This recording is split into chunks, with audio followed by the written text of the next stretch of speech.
Good morning, नमस्ते बच्चों। और आज का जो हमारा टॉपिक है वो टॉपिक है हमारा समलंब चतुर्भुज। और स्क्रीन पर आप लोगों को चतुर्भुज दिखाई दे रहा है। चतुर्भुज के विभिन्न प्रकार आप लोगों को दिखाई दे रहे हैं।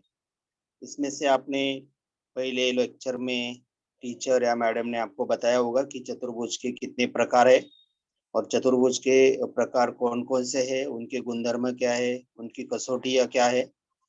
तो यहाँ पर आपको स्क्रीन पे दिखाई देते हैं। देखो, पहले मैं थोड़ी जानकारी आप लोगों को पिछली देता हूँ। सबसे पहले है समांतर चतुर्भुज, बाद में है आयत, बाद में है वर्ग, समचतुर्भुज, समलंब चतुर्भुज। ये कुछ चतुर्भुज के प्रकार यहाँ पे दिए। और आपने समांतर चतुर्भुज पढ़ा है। समांतर चतुर्भुज की कसौटियां भी पढ़ी है, उसके गुणधर्म आप लोगों को मालूम है। समचतुर्भुज किसे कहते हैं वो भी आपको मालूम है। उसके बाद में आयत, सामने वाली सम्मुख भुजा जो होती है वो समान होती है, सभी को 90 माप के होते हैं। वर्ग, सभी भुजा समान होती है, 90 को माप के कोण होते हैं। और इस प्रकार की जानकारी आप लोगों को है। और इसके बाद जो चतुर्भुज का जो एक लास्ट का जो प्रकार है यहाँ पर, वो आज हमें पढ़ना है, वो है समलंब चतुर्भुज। इसके आगे वाली स्लाइड है, थोड़ा याद करेंगे तो चतुर्भुज के बारे में आप लोगों को जानकारी है। संलग्न भुजाओं की जोड़ी, संलग्न कोणों की जोड़ी आपको मालूम रहती है।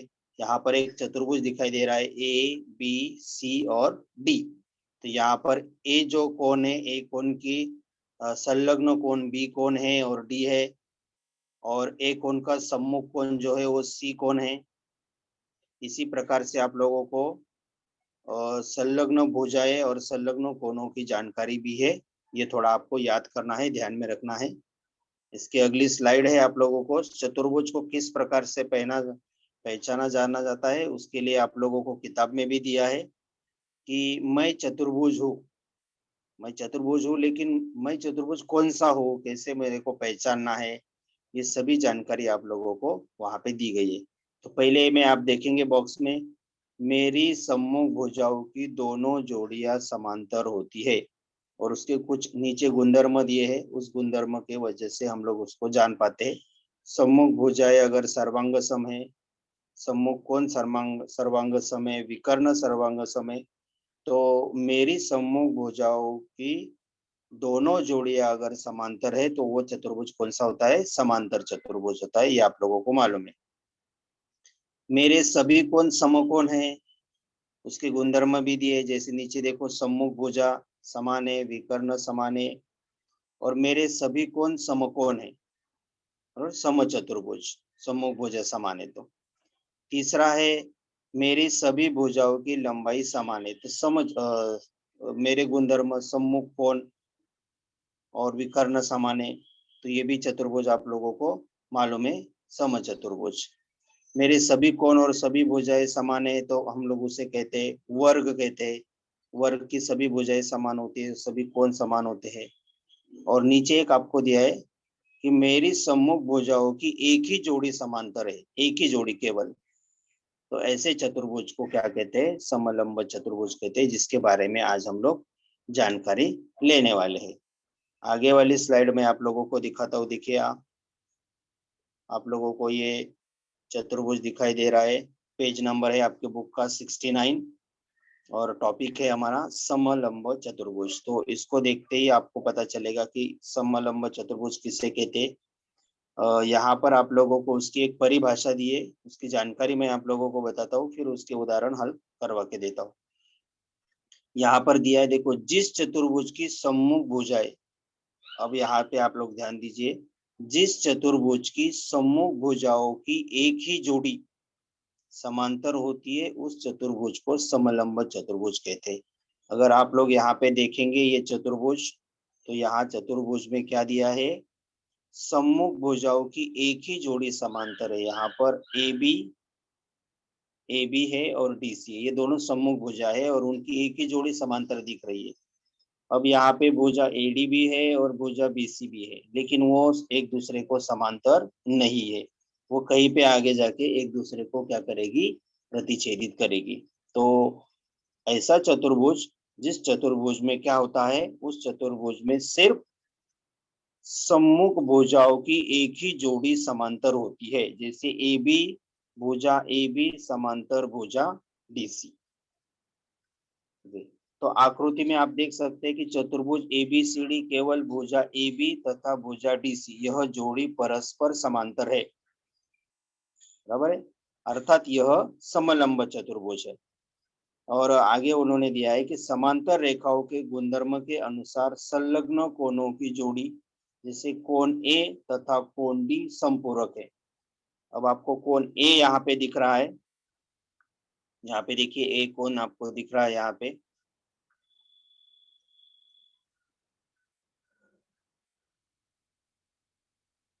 यहाँ पर आपको ए कोण दिख रहा है, और ए कोण का संलग्न कोण कौन सा है, ए कोण का संलग्न कोण है कोण डी, ए कोण का संलग्न कोण है डी, और बी का है सी।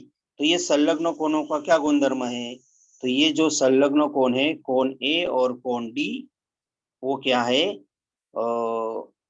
संपूरक है, मतलब 180 माप के है। वो कितने माप के है, 180 माप के वहां पे आपको दिखाई देंगे ए और डी। तो इसी प्रकार से बी और सी जो है वो भी क्या है, संलग्न कोण है, और वो जो संलग्न कोण है वो भी संपूरक है। उनके कोणों के मापों का योगफल कितना है, यहाँ पर 180 आपको दिया जाएगा। तो इसी प्रकार से आप लोगों को क्या करना है, उसको ध्यान में रखना है, और संलग्न जो कोण रहते हैं वो संपूरक होते हैं। और समलंब चतुर्भुज में जो संलग्न कोणों की दोनों जोड़ियां संपूरक होती है, और जिस समलंब चतुर्भुज की असमांतर भुजाओं की जोड़ी सर्वांग सम हो तो उस चतुर्भुज को समद्विबाहु समलंब चतुर्भुज कहते हैं। यहाँ पे नीचे और एक चतुर्भुज आप लोगों को दिया है, और वो जो चतुर्भुज वहां पे दिया गया है वो है समद्विबाहु समलंब चतुर्भुज। अब कभी कभी क्या होता है, समलंब चतुर्भुज में क्या होता है कि दो भुजाएं, जैसे यहाँ नीचे वाली आकृति 5.29 में पीएस और क्यूआर, ये दोनों क्या दिया है, ये दोनों जो पीएस और क्यूआर जो दिया है वो समान है। असमांतर भुजाओं की जोड़ी सर्वांग सम होती है, असमांतर है, समांतर कौन से है, पी क्यू और एस आर, लेकिन जो दूसरी भुजाओं की जोड़ी है वो पीएस और क्यूआर वो मात्र क्या है, सर्वांग सम है। और जब चतुर्भुज की असमांतर जोड़ियां सर्वांग सम होती है तो ऐसे चतुर्भुज को क्या कहते हैं, समद्विबाहु समलंब चतुर्भुज कहते हैं। समद्विबाहु उसे हम कह सकते हैं। नीचे उसकी परिभाषा भी दी है कि किसी भी समलंब चतुर्भुज की असमांतर भुजाओं को मध्य बिंदुओं को जोड़ने वाले रेखाखंड को उस समलंब चतुर्भुज की मध्य का कहते हैं। अब अगर उसको हम जोड़ेंगे, उस चतुर्भुज के जो मध्य बिंदु अगर उनको हम लोग जोड़ते हैं तो उसको जोड़ने के बाद हम क्या करेंगे, उसको अगर हम ऐसे जोड़ देते हैं उसको, तो जोड़ने के बाद वो क्या हो जाती है, चतुर्भुज की मध्य का हो जाती है। तो आप लोगों को समलंब चतुर्भुज की जो महत्वपूर्ण गुणधर्म है वो आपको ध्यान में रखना है। समलंब चतुर्भुज में आपको ध्यान में रखना है कि इस जिस चतुर्भुज के सम्मुख भुजाओं की एक ही जोड़ी, आपको ध्यान में रखना है कि चतुर्भुज में दो जोड़ियां होती है और उसमें से एक जोड़ियां मात्र यहाँ पे समांतर होती है और एक जोड़ी असमांतर होती है, तो उसे समलंब चतुर्भुज कहते हैं। और अगर असमांतर जोड़ियां अगर समान है तो उसे कहते हैं समद्विबाहु समलंब चतुर्भुज उसे कहते हैं। तो इस प्रकार से आप लोगों को क्या है कि ये समलंब चतुर्भुज की जानकारी के आधार पर हम लोग क्या करेंगे, प्रश्न संग्रह 5.3 यहाँ पे हल करेंगे। तो आपके बुक का भी पेज नंबर आप 71 निकाल सकते हैं, और उसमें प्रश्न संग्रह 5.4 आप लोगों को दिया है, उसे हम अभी क्या करेंगे, हम लोग उसे हल करेंगे। तो अब देखिए यहाँ पर मैं आप लोगों को कुछ उदाहरण हल करवा के देता हूँ।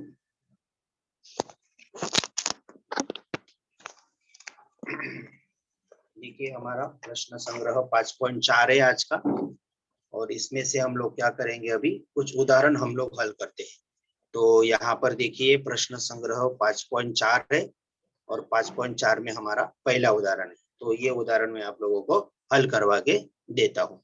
तो देखिए यहाँ पे चतुर्भुज आई जे के एल, यहाँ पे एक चतुर्भुज दिया है आई जे के एल में भुजा, भुजा आई जे समांतर भुजा के एल, यहाँ पे दो भुजा समांतर दिए और आई कोण का माप दिया है 108, कोण के का माप दिया है 53।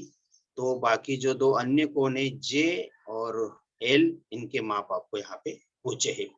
तो ये समलंब चतुर्भुज है, उसे कैसे पहचानना है कि कोई भी एक जोड़ी मात्र उन्हें क्या दी जाएगी, समांतर दी जाएगी, कोई भी एक जोड़ी। और उस जोड़ी के चतुर्भुज के जो दो कोने, अन्य दो कोने आपको दिए जाएंगे और दो कोण आपको पूछे जाएंगे। तो हम लोग इसे हल करते हैं। चलो अभी मैं आपको हल करवा के दिखाता हूँ इस उदाहरण को। यहाँ पे आप यहाँ पे देखिए, और ये देखो यहाँ पे मैंने उदाहरण लिखा है, प्रश्न संग्रह 5.4 उदाहरण लिखा है, चतुर्भुज आई जे के एल में भुजा आई जे समांतर भुजा के एल है। तो इसकी हम लोग पहले क्या करेंगे, एक डायग्राम बनाएंगे हम लोग पहले, और डायग्राम से हमें पता चलेगा कि किस प्रकार से वहां पर हमें क्या करना है, उदाहरण हल करना है। तो एक चतुर्भुज हमें निकालना है, समलंब चतुर्भुज। पट्टी और पेंसिल की सहायता से हम लोग एक समलंब चतुर्भुज बनाएंगे।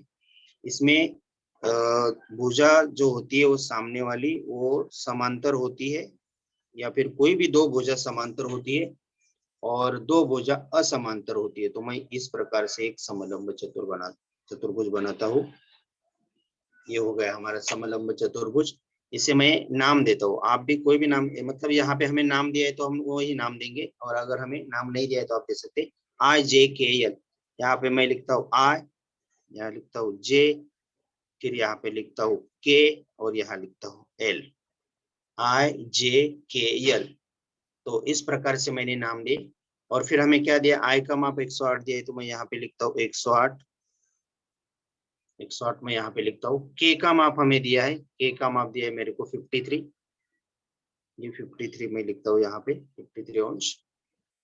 और हमें क्या दिया है, चतुर्भुज आई जे के एल में भुजा आई जे समांतर भुजा के एल, ये दोनों भुजा समांतर है और ये दोनों भुजा असमांतर है, तो ये समलंब चतुर्भुज होगा। तो अब हमें क्या करना है, इस जो अन्य दो कोण बचे हुए हैं, दूसरे दो कोण कौन से बचे हुए हैं, एल कोण बचा हुआ है और जे कोण बचा हुआ है। तो इन दोनों कोणों को हमें क्या करना है, निकालना है। तो चलो हम लोग यहाँ पे स्टार्ट करते हैं, किस प्रकार से इसको हल करना है। अब आपके सामने यहाँ पे दिया है, यहाँ पे मैं उसका आंसर बनाता हूँ, हल करता हूँ इसे। सबसे पहले आपको क्या दिया है उसे लिखिए। क्या दिया है हमें, चतुर्भुज आई जे के एल में जो चतुर्भुज दिया है उसमें क्या दिया है, भुजा आई जे समांतर भुजा के एल। तो यहाँ पे आप लिख सकते हैं भुजा आई जे, समांतर का चिन्ह लिखिए और यहाँ पे लिखिए भुजा के एल। जो आपको दिया है उसको आप लिखना है, दोनों समांतर है, बराबर है। अब हमें क्या करना है, हल करना है। तो यहाँ पे देखिए कोण आई दिया है और कोण के दिया है। तो हमें मालूम है कोण आई और कोण यल, ये आई का संलग्न कोण यल है और जे का संलग्न कोण के है।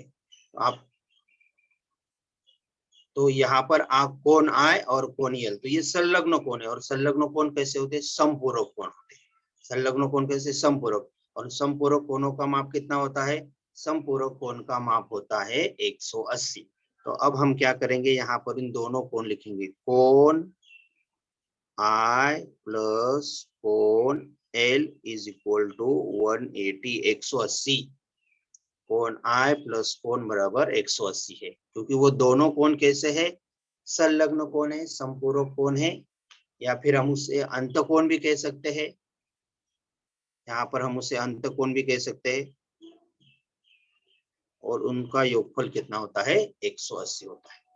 तो अब हमें जानकारी इससे मिली है, आई कोण हमें मालूम है, उसका मान हम यहाँ पे रखेंगे। आई कोण का माप है 108, उसकी आई कोण का माप यहाँ से लिया मैंने 108।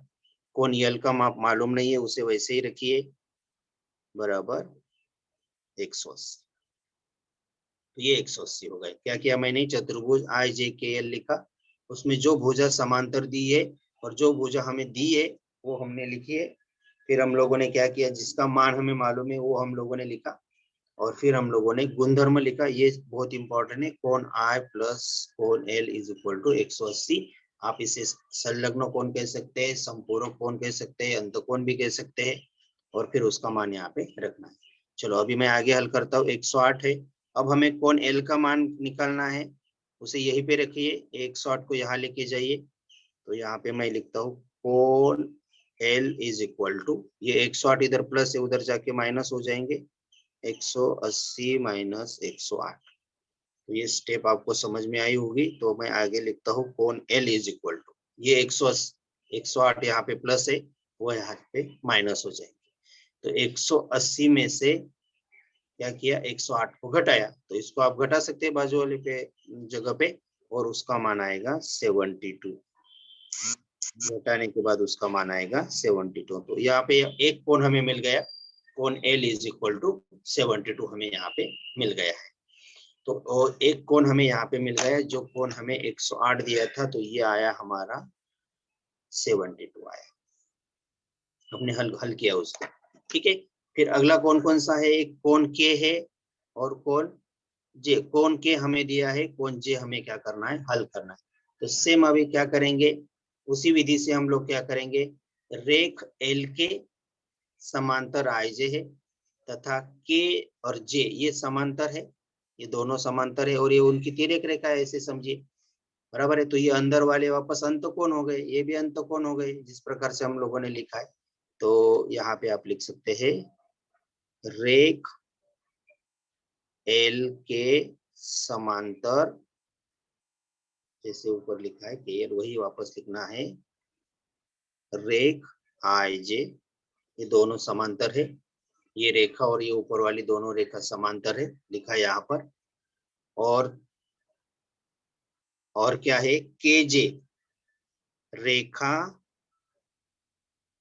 KJ क्या है, तिर्यक रेखा है उनकी, तिर्यक रेखा है वहां पर। तो वापस से वही करना है, हमें क्या करना है, यहाँ पर जो कोण K आपको दिख रहा है, K और J कैसे है, अंतकोण है, और अंतकोणों के मापों का योगफल 180 होता है। ये संलग्न है, और ये संलग्न कोण संपूरक होते हैं, वो भी हम लोग गुणधर्म यहाँ पे लिख सकते हैं। तो अभी हम लोग क्या लिखेंगे, कोण K प्लस कोण J, दोनों के कोणों के मापों का योगफल 180। कौन सा कोण है, ये देखिए, K और J, ये दोनों कोण है यहाँ पर 180 के, दोनों का माप 180। तो यहाँ पे आप कारण भी दे सकते हैं सामने, अंतकोण, अंतकोण, उसका एक कारण आप लोग यहाँ पे लिख सकते हैं। तो फिर हम लोग अभी क्या करेंगे, उसका मान रखेंगे। किसका मान हमें दिया है, K का मान हमें मिला है 53। चलो यहाँ पे लिखिए 53। कोण जो J है वो हमें मालूम नहीं, वैसे ही रखिए 180। तो हम लोगों ने K का मान 53 लिखा है, कोण J वैसे ही है, और ये 180। तो वापस वही करना है, क्या करना है, कोण J का मान हमें ज्ञात करना है। तो ये जो 53 है, वो 53 को हम यहाँ लेके आएंगे, कहाँ पे, 180 के पास। तो ये 180, ये प्लस है, उधर जाके माइनस हो। तो अब हम इसको घटाएंगे, कोण J इज इक्वल टू 180 में से 53 गए, तो इसको आप घटा सकते हैं बाजू वाले पेज में, और इसका आंसर आया 127। तो इस प्रकार से ये उदाहरण है, बहुत सिंपल उदाहरण है, यहाँ पर आप लोग कर सकते हैं। उदाहरण में आपको सिर्फ पहले क्या करना है, पहले उदाहरण को अच्छे से पढ़ना है। यदि चतुर्भुज IJKL में दो भुजा समांतर दी है और दो भुजा असमांतर है, और इन दो, इस चतुर्भुज में दो कोण दिए है, कोण I दिया था 108, कोण K दिया था 53। कोण I और कोण K देने के कारण आप लोगों को क्या पूछा है, L और J पूछा है। तो आप वहां पे डायग्राम दी नहीं है, आप डायग्राम वहां पे बना सकते हैं। डायग्राम बनाकर IJKL एक समलंब चतुर्भुज आपको बनाना है, और समलंब चतुर्भुज बनाने के बाद आपको वहां पे IJKL, I का माप लिखना है, K का लिखना है, और फिर आपको जो चतुर्भुज दिया है उसका नाम लिखिए, जो भुजा समांतर दी है उसे लिखिए, फिर आप कौन से गुणधर्म का उपयोग कर रहे हैं उसकी जानकारी यहाँ लिखिए। कोण AI प्लस कोण L वो संलग्न कोण है, और वो संलग्न कोण संपूरक होते हैं, उसके कोणों का माप अंतकोण, मतलब वो अंतकोण भी होते हैं, उनका माप 180 है। फिर I का माप लिखिए L, वैसे की वैसे 180, ये I का माप 108 है, वो ये प्लस है, उधर जाके माइनस हो गया, तो उसका माप 72 है। उसी प्रकार से आप लिख सकते हैं रेखा L के समांतर रेखा IJ और KJ उनकी तिर्यक रेखा है। दो समांतर रेखाओं को अगर तिर्यक रेखा ने प्रतिच्छेदित किया तो उसके जो बनने वाले अंतकोण है वो 180 माप के होते हैं। वही गुणधर्म का उपयोग आप यहाँ पर कर सकते हैं, कोण K प्लस कोण J इज इक्वल टू 180। तो ये अंतकोण हो गए। सेम आपको क्या करना है, कोण K का माप रखना है, J ऐसे को वैसे आएगा, फिर 53 जो है ये प्लस है, उधर जाके माइनस हो जाएगा, तो आपको J का माप आएगा 127। तो आपका ये माप मिल गया 127। तो इस प्रकार से आपको इसको हल करना है, बहुत सिंपल है, इसमें आपको कोई कठिनाई नहीं है, एकदम सिंपल उदाहरण है, आपको समझ में आया होगा। तो मैं अभी दूसरे उदाहरण के पास जाता हूँ। प्रश्न संग्रह 5.4 का दूसरा उदाहरण है ये। चतुर्भुज ABCD में, चतुर्भुज ABCD में भुजा BC समांतर भुजा AD। वापस एक समलंब चतुर्भुज दिया है, क्योंकि भुजा BC समांतर भुजा AD, दो भुजा एक दूसरे को समांतर है, और दो भुजा मात्र यहाँ पे कैसी दी है, जो अन्य दो भुजा है, भुजा AB सर्वांग सम भुजा DC, मतलब ये समद्विबाहु होगा, और उसमें कोण A दिया है 72, तो कोण B और D के माप हमें निश्चित करने हैं। तो देखिए इस उदाहरण को हमें हल करना है। इस उदाहरण को मैं हल करता हूँ यहाँ पे पेज पर, यहाँ पे इसको हल करवा के देखता हूँ। देखिए यहाँ पे उदाहरण मैंने लिखा है, प्रश्न संग्रह 5 पॉइंट का उदाहरण नंबर 2। चतुर्भुज ABCD में भुजा BC और भुजा AD दी है, और बाकी जो अन्य भुजा है वो कैसे है, समान है, और दो कोण हमें, एक कोण हमें यहाँ पे दिया है और दो कोण हमें यहाँ पे निर्धारित करने हैं। चतुर्भुज ABCD बनाना है हमें, वो समलंब बनाना है, तो मैं यहाँ पे एक समलंब चतुर्भुज बनाता हूँ। समद्विबाहु समलंब चतुर्भुज हमें यहाँ पे बनाना है। यहाँ पे मैं एक समद्विबाहु बनाता हूँ, पट्टी पेंसिल का उपयोग करके आपको अच्छे से वो डायग्राम बनानी है। बन गया मेरा समद्विबाहु। अभी इसमें समद्विबाहु इसलिए कहना है कि ये जो, अभी मैं नाम देता हूँ पहले A, सॉरी मैं अभी A को यहाँ पे नीचे नाम देता हूँ थोड़ा सा, यहाँ पे मैं नाम देता हूँ A, B, C और D, ABCD मैंने नाम दे दिया। इसमें क्या दिया है, भुजा BC समांतर भुजा AD। ये BC और ये क्या है, समांतर है, इसको मैं इस प्रकार से दिखाता हूँ। और ये जो AB है, भुजा AB, ये बहुत इंपॉर्टेंट है, भुजा AB और भुजा DC ये मात्र समान है, ये भुजा समान है, तो दो भुजा समान है, इसलिए समद्विबाहु समलंब चतुर्भुज है। और इसमें हमें क्या दिया है, कोण A दिया है 72, तो हमें D और B इन दोनों के माप पूछे हैं, यहाँ पर इस B का भी माप पूछा है और D का भी माप पूछा है। तो आपके ध्यान में आया होगा कि ये समद्विबाहु है, कोण A का माप 72 है, तो हम इसका फटाक से निकाल सकते हैं, क्योंकि इसका हमें मालूम है, पिछले उदाहरण में हम लोगों ने देखा है, कोण A का संलग्न कोण B है, और संलग्न कोण जो संपूरक होते हैं, या फिर आप दूसरे गुणधर्म AD और BC समांतर है, इसे तिर्यक रेखा ने प्रतिच्छेदित किया है, ये दोनों अंतकोण हो गए। तो 180 में से 72 को घटाएंगे तो ये मिलेगा। प्रश्न ये है कि आप D कैसे ज्ञात करेंगे। D ज्ञात करने के लिए आप लोगों को मालूम है, ये भुजा समान है, भुजा AB और भुजा CD समान है, और ये भुजा CD के सामने वाला कोण है 72 A कोण, और AB के सामने वाला कोण है D। तो आपको मालूम है कि अगर भुजा समान है तो उसके सामने वाले कोण भी समान होते हैं। ये भुजा AB और भुजा CD समान है, तो उनके सामने वाले कोण भी वहां पे क्या होते हैं, समान होते हैं, और सिर्फ आपको लिखना है वहां पे। चलो अभी स्टार्ट करते हैं, इसको लिखना कैसे है इसको मैं आपको हल करवा के देता हूँ। यहाँ पर सबसे पहले आपको क्या करना है, यहाँ पर आप एक रचना भी कर सकते हैं। एक रचना करने की वजह से हम लोग उसका माप ज्ञात कर सकते हैं। एक रचना इस प्रकार करनी है, B से एक आप लंब खींचिए और C से भी एक लंब खींचिए। लंब इसलिए खींचना है कि हमें यहाँ पर वो दिखाना है कौन कौन सी चीजें यहाँ पे 90 माप का कोण यहाँ पे बन गया, यहाँ पे कोण 90 माप का कोण बन गया यहाँ पे। इसे मैं M नाम देता हूँ, इसे N नाम देता हूँ, और इसकी वजह से हमें और वो सॉल्व करने में आसानी हो जाएगी। तो यहाँ पे देखिए सबसे पहले क्या है, रेख BM लंब AD,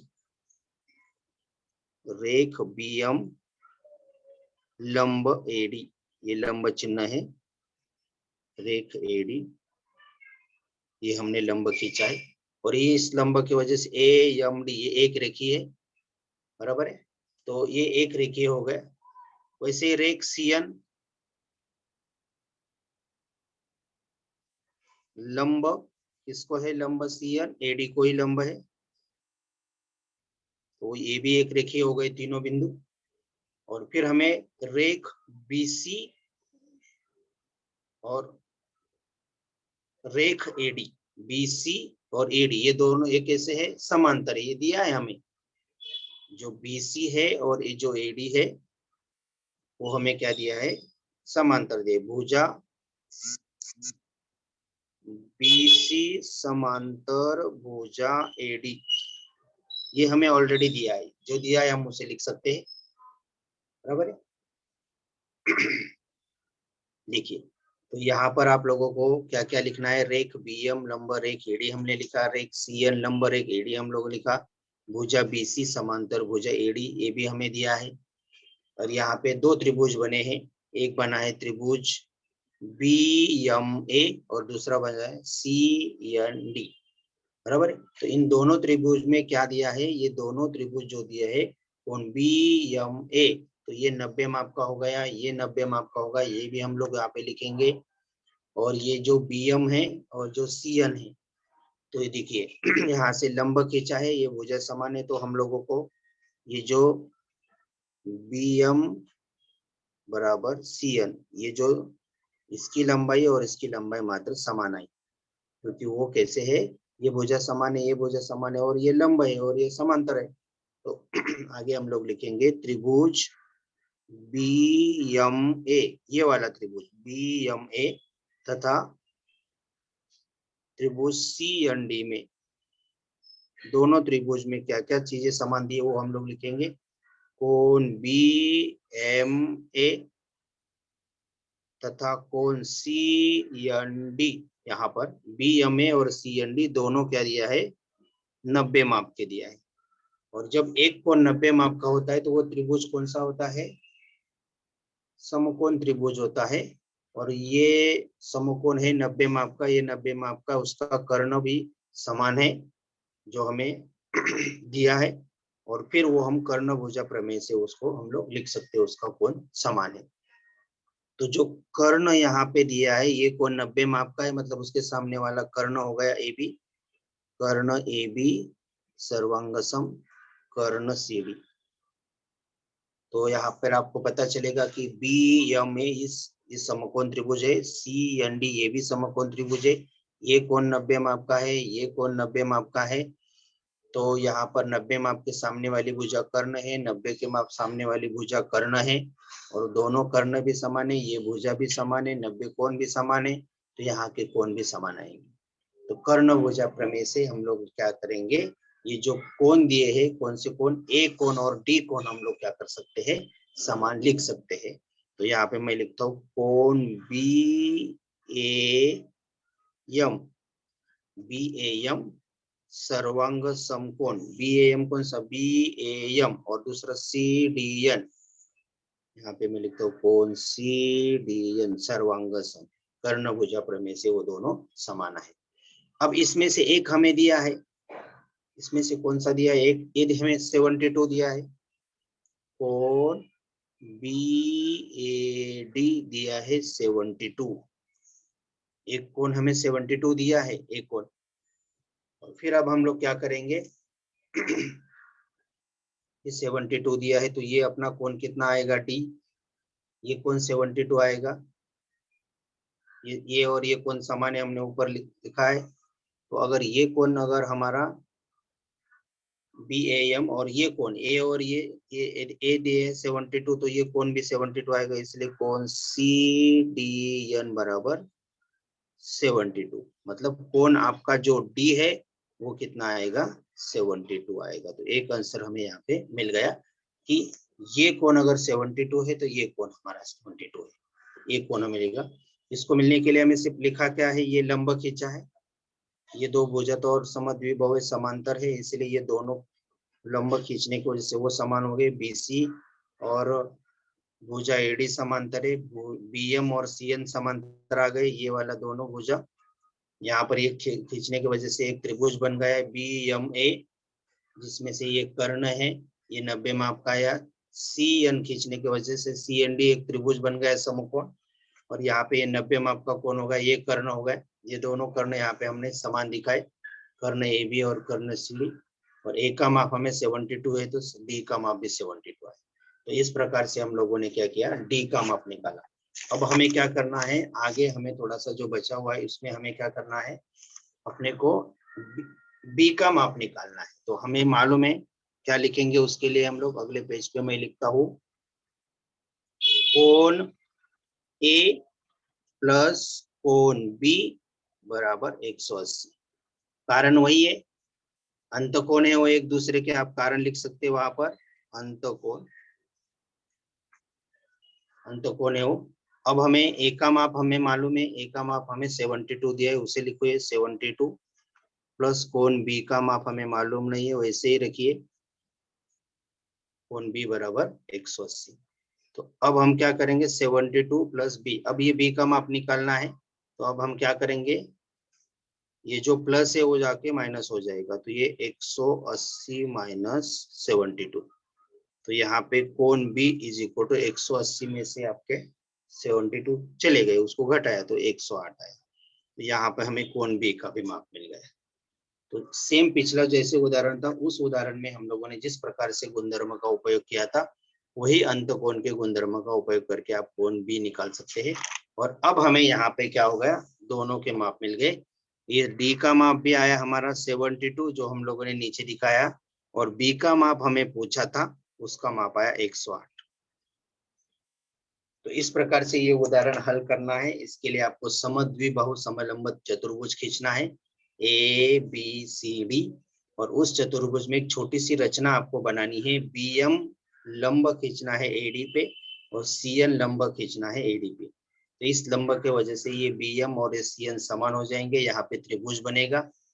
इस प्रकार से आप लोगों को वहां पे लिखना है, त्रिभुज बीएमए और सीएनडी, एक कोण 90 है, एक भुजा समान है, तो आपको कर्ण भुजा प्रमेय से दूसरा कोण भी आपका समान आएगा, और वो कोण आपका रहेगा डी कोण, जो हमें पूछा है वो 72 आएगा।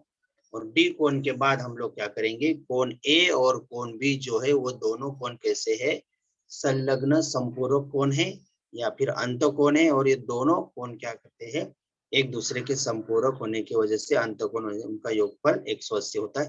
तो ये कोण अगर हमें 72 दिया गया है तो हम इस कोण को हल करेंगे, तो इसका माप आएगा 108 आएगा। वो तो बहुत सिंपल है। इसी प्रकार से आप क्या करेंगे, ये दूसरा उदाहरण आप वहां पे कर सकते हैं। तो ये दोनों उदाहरण यहाँ के हो गए।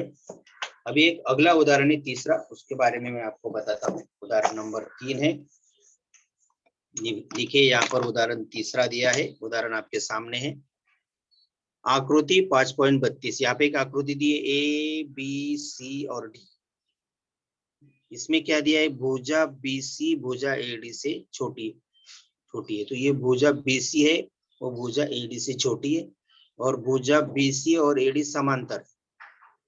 लेकिन और दिया है भुजा ए बी सर्वांग सम भुजा सी डी, ए बी और सी डी समांतर, मतलब ये कौन सा त्रिभुज हो गया, सम द्विबाहु समलंब त्रिभुज हो गया। और उसमें सिद्ध क्या करना है, कोण ए बी सी, ये कोण बी वाला कोण, और कोण डी सी बी, ये वाला कोण, ये दोनों कोण समान है ऐसे दिखाना है। इसके ऊपर वाले उदाहरण में हम लोगों ने क्या किया था, ये कोण और ये कोण हमने समान दिखाए थे। इसका माप 72 था, तो इसका माप हम लोगों ने 72 निकाला था। अगर ये 72 है, ये 72 है, तो ये दोनों कोण हमें कैसे क्या करने हैं, समान वहां पे दिखाने हैं। तो इसके लिए आप लोगों को क्या करना है, सिर्फ सिद्ध करना है, थोड़ी सी एडजस्टमेंट करके आपको वही डायग्राम बनानी है और उसको आप लोगों को सिद्ध करना है। आप लोगों को मैं वो दिखाता हूँ, यहाँ पे देखिए आप लोग, ये डायग्राम ये same A B C D आपको यहाँ पे करना है। एक लंबाई आपको खींचना है BM और CN, और आप जब लंब खींचेंगे तो ये BM और CN सेम उदाहरण है, पिछला जैसे उदाहरण है, ये दोनों समान हो जाएंगे। और कर्ण भुजा प्रमेय की वजह से BMA और CND, तो ये दोनों क्या हो जाएगा, ये 90 हो जाएगा, ये 90 हो जाएगा। और ये कर्ण तो आपका समान ही है, कर्ण आपका समान है, तो उसकी वजह से आप लोगों के क्या हो जाएंगे, BAM और CDN, तो ये कोण भी आपके समान हो जाएंगे। ये दोनों कोण, ये भुजा है उसके सामने वाला कोण है, ये भुजा उसके सामने वाला ये कोण है, तो ये दोनों आपके कोण समान हो जाएंगे। अब ये 90 है, ये कोण समान है, ये 90 है, ये कोण समान है, तो ये दोनों कोण आपको समान दिखाने। बहुत सिंपल है, उसी प्रकार से आप लोगों को उसे क्या करना है, हल करना है। तो यहाँ पे और एक मैं हल किया हुआ उदाहरण आप लोगों को जो हमेशा पूछा जाता है, वो आपको थोड़ा सा मैं यहाँ पे बताता हूँ। हल किया हुआ उदाहरण है, लेकिन आपको समझने के लिए मैं आपको बताता हूँ। ABCD के कोणों के मापों का अनुपात 4, 5, 7, 8 है। सिद्ध कीजिए कि चतुर्भुज ABCD समलंब। उदाहरण है ABCD, तो ABCD ये उदाहरण है। ये कोण हमें यहाँ पे मानो कि इसका अनुपात 4 है, तो अनुपात हमें मतलब कोण का माप नहीं दिया था हम लोग, उसको x मानते हैं, तो ये 4x हो गया। B कोण है तो ये 5x हो गया। C कोण है तो ये मानो 7x है, और ये मानो 8x है। 4x, 5x, 7x और 8x, इस प्रकार के। तो यहाँ पे आप देखेंगे चतुर्भुज के चारों कोणों के मापों का योगफल 360 होता है। चारों कोणों के मापों का योगफल कितना होता है, 360 होता है। बहुत सिंपल उदाहरण है, यहाँ पर आप लोग देख सकते हैं, कर सकते हैं। और इसको हल करके ऑलरेडी हमें दिया है, तो यहाँ पर आप लोग आगे देखिए, 4x, 5x, 7x, 8x, तो इनको आप क्या करेंगे, माना कि कोण ए, कोण बी, कोण सी और कोण डी के माप क्रमशः 4x, 5x, 7x, 8x है। और चतुर्भुज के चारों कोणों का मापों का योगफल कितना होता है, 360। तो आप इन सब कोणों को जोड़िए, 4x, 5x, 7x, 8x, तो 360 हो गए। तीन सबको जोड़ेंगे तो आएगा 24x, ये 360। अब x का माप निकालना है, ये 24 इधर गुना में भाग में चले जाएंगे, तो x बराबर 15 आएगा। x का माप कितना, 15 आएगा। और यही माप आपको क्या रखना है, कोण A में रखना है, कोण B में, C में और D में। देखिए कोण A में रखा है, A है 4x, तो 4 गुना 15, x का माप 15 रखिए, 15 गुना 4 60 आया। A का माप यहाँ पे आपको 60 मिला। जैसे B का, तो 15 गुना 5, B है आपका 5x, 5 गुना x, 5 गुना 15, 75 आया। B का माप आया आपको 75। वैसे C है आपका 7x, कौन सी 7 गुना x, 7x, x का माप 15 है, 15 गुना 7 आपका 105 आया। और D है आपका 8x, 8 गुना 15, 15 का 120। तो इस प्रकार से आप लोगों को क्या हो गए, आपका ABCD इन सब के माप आपको मिल गए, और आप उनको जोड़ेंगे तो सबका माप 180 आएगा। तो जब उनका सबका माप 180 आएगा, तो आपको सिर्फ दिखाना क्या, ABCD समलंब चतुर्भुज है। ठीक है, उसमें क्या करना है, कोई भी दो भुजा समांतर दिखानी है। तो भुजा CD और भुजा BA, CD और भुजा BA मानो कि वो कैसे है, समांतर भुजा है। और समांतर रेखाओं के अंत कसौटी द्वारा कोण B और कोण A, कोण B और कोण A, इन दोनों का अगर कोणों का माप लिया तो वो कितना आएगा, B का माप है 75, A का माप है 60, वो दोनों 135 आ जाएंगे बराबर। तो वो 180 के बराबर नहीं है, मतलब भुजा BC तथा भुजा AD परस्पर समांतर नहीं। कोई भी दो भुजा हमें समांतर हमें दिखानी नहीं, ये दोनों समांतर है तो ये दोनों असमांतर दिखाना है। जब वो समांतर नहीं है मतलब वो समलंब चतुर्भुज है। 180 के माप के बराबर वो आने नहीं चाहिए, उससे कम आने चाहिए, तो ये हो गया समलंब चतुर्भुज। ठीक है सर, अब पूछिए आप किसी भी बच्चों को कि आपको कुछ डाउट है कि नहीं। 5 मिनट बाकी है। चतुर्भुज और समलंब चतुर्भुज को हमने देखा, प्रश्न संग्रह 5.4 के उदाहरण देखे। अगले लेक्चर में हम लोग मध्य बिंदुओं का प्रमेय देखेंगे। ठीक है, नमस्ते।